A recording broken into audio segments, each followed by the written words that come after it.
He's Sip, I'm Sam. This is the Sip and Sam Showdown. Sip, how you doing? Good morning. How are you doing? Happy Valentine's Day, 3 days later. Yeah, thank you. I appreciate that. That's very nice of you. It's Thursday, and tomorrow the Nebraska baseball season begins. It begins tomorrow at Sam Houston State. Plus, the Nebraska women's basketball team is making a run to the NCAA tournament with a big win over Indiana. This is the time to subscribe to the HuskerExtra.com app. Let's be clear.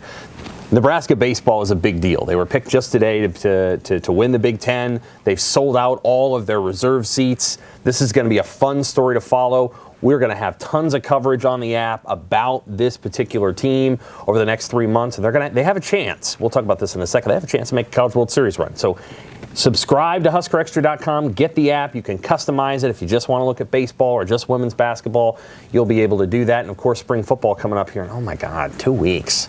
It's coming up really quickly. We'll get to football in a minute. But we're going to start with Nebraska baseball. This morning, the Big Ten coaches, which sort of snubbed Nebraska last year when the Huskers won the Big Ten going away, picked Nebraska to win it. What's interesting about that is that, and my colleague Evan Bland kind of called it last year, he thought Nebraska's baseball team last year was going to be better than a lot of people thought because they carried a bunch of players over who got that extra year because of COVID. And so they were really seasoned, and they had a really good pitching staff with a lot of dudes who were just good. This year, they're picked to win it.